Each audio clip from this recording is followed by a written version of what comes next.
Just saying, you know, I plan on staying. Scared of work in the morning.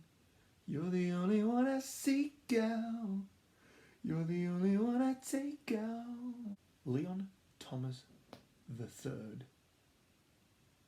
Insert usual clip. You're sleeping on it. Hi everyone. Judah Theodore here. On the booming, soon to be trending series on YouTube. And today we're going to discuss, as we always do, underappreciated parts that prove that I am clearly a man of culture. And today we're going to be talking about Leon Thomas III. Now, if that name sounds familiar to you, you've earned my respect. If not, clearly, sadly, you did not have access to the greatest channel package known to people. I'm talking about Nickelodeon. Classics. Nickelodeon in the 2010s. My childhood, even though I was entering teenagehood and young adulthood, I still watched it because I was extremely immature, as well as my friends. They held me back severely. The reason I'm like this is because of them. I don't want to claim any self-responsibility. It's all their fault, not mine. But anyway, Nickelodeon, 2010s. Now you're probably thinking, Jude, you're an idiot.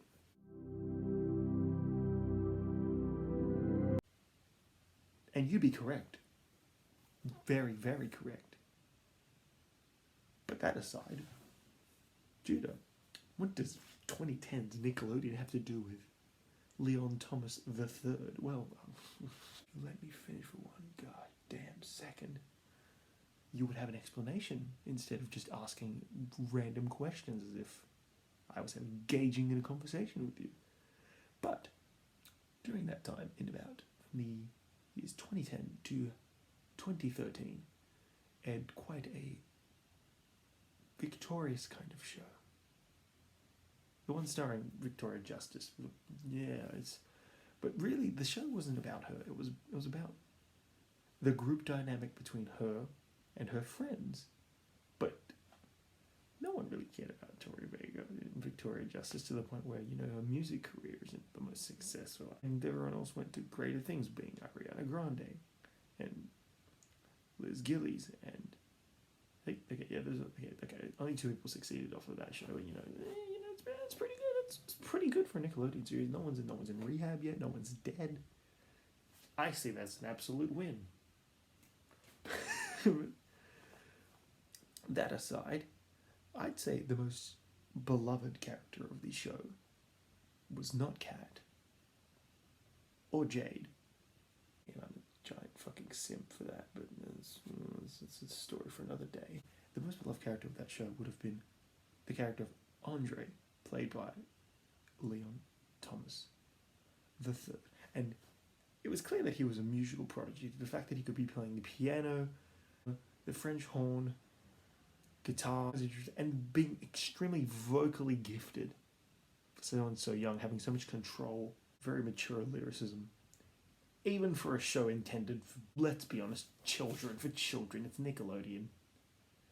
The only shows that really peaked their maturity was like SpongeBob, Fairly Odd Parents, and Ren and Stimpy. Why was Ren and Stimpy on Nickelodeon? I watched that as a kid and that messed me up because that was like gratuitously violent, and that was the censored version. I've seen the uncensored version, and boy, is that just a fun little therapy note there. Good guys, most good reviewers do. I've added some context to the lead up as I'm going to, which is very long and very drawn out as I would like it to be for the ad revenue, and because I hate the editor. But that aside, well, while Victoria Justice pursued her music career, Liz Gillies did, the other music career, but then mainly focused on her acting, and Ariana Grande just, I'm not gonna lie, who I did not expect her to just skyrocket like that as like one of the top pop artists of the 2010s. Good for her. She sounds like she's having fun. But I was more of a fan of her counterpart. during the time, Leon Thomas. making waves more as a producer under the Rascals. He produced many tracks and even was part of the production team for Stoney, the Post Malone in 2016 album, which I'd have to say, despite even if it is very dreary and dark, has the very similar tone, and is just a very trap-based pop album that's kind of safe. I'd have to say it's not mixed terribly. It's not even like poorly produced. It's just very safe. At times, just inoffensively safe, which is a general critique I can have of Post Malone, because when he does branch out, he is an extremely talented artist.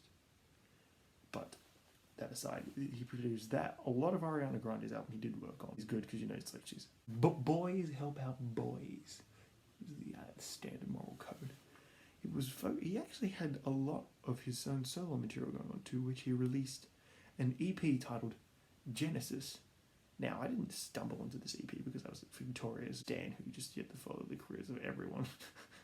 Except Liz Gillies, but that's something that the lawyers told me I shouldn't talk about too much. But that aside,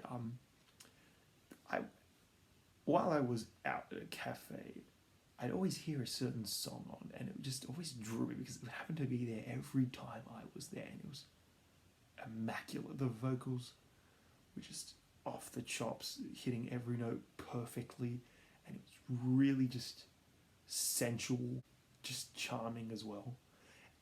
And the instrumentation's really bouncy, but really natural as well.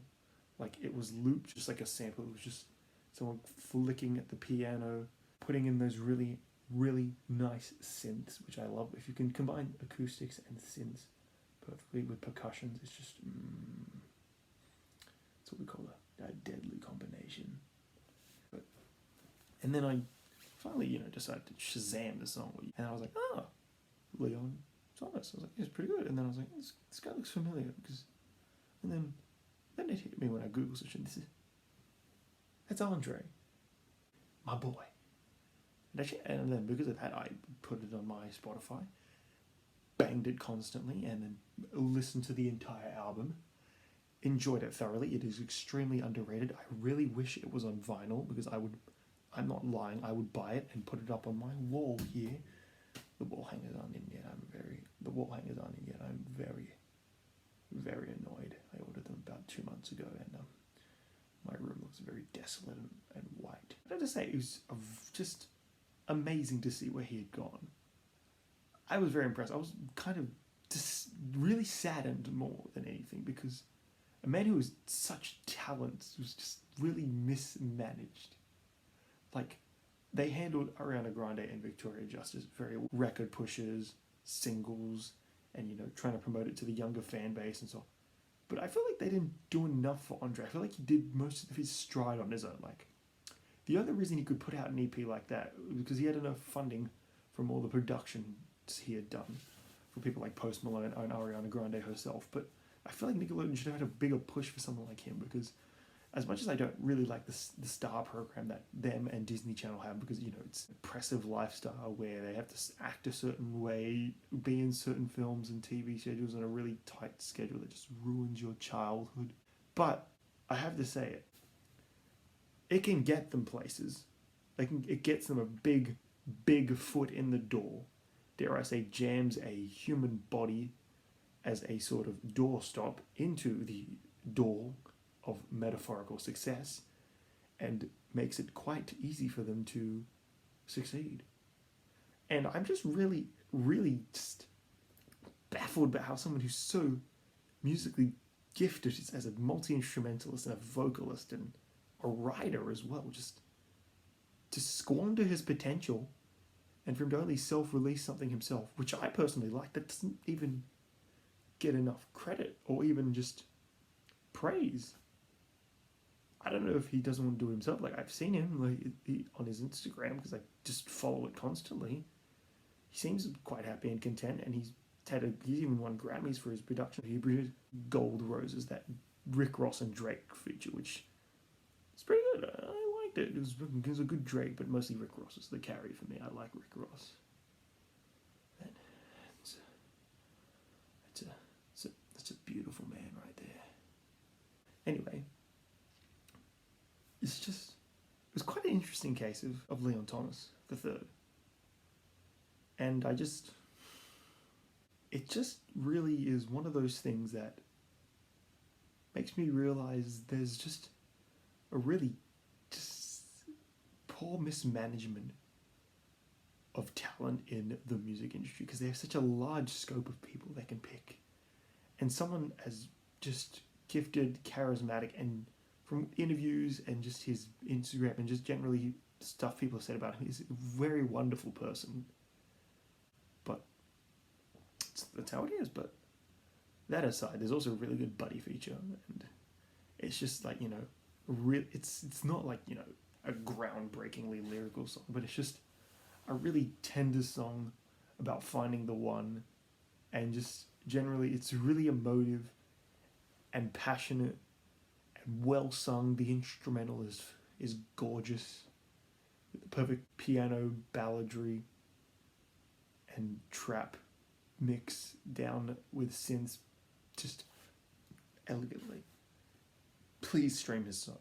Please listen to Genesis. Please support this man. Follow him on Instagram. Tell him this random dude sent you here. Just really mess with him. Because it would be hilarious. So, yeah, this was very weird. I feel good about this. Like, even though this series is ironically just me being really patronizing because it's called My Superior Music Taste, I just really was. Yeah, I'm really glad that I got to be a bit more of an adult and, talk about something, a song I really like, but then also go off on this giant tangent, but in a relevant way. Because I really think that not enough people think about stuff like this, because it's damn fucking shameful that a lot of talented people just like fucking disappear into the blue. Just like that. But anyway, yeah, thanks for watching. I am not good at ending these. If only I had some really forced side character who's clearly me to like segue it off. Nah, I can't do that. That would require an extra camera, and I don't want to fucking do that. Fuck that.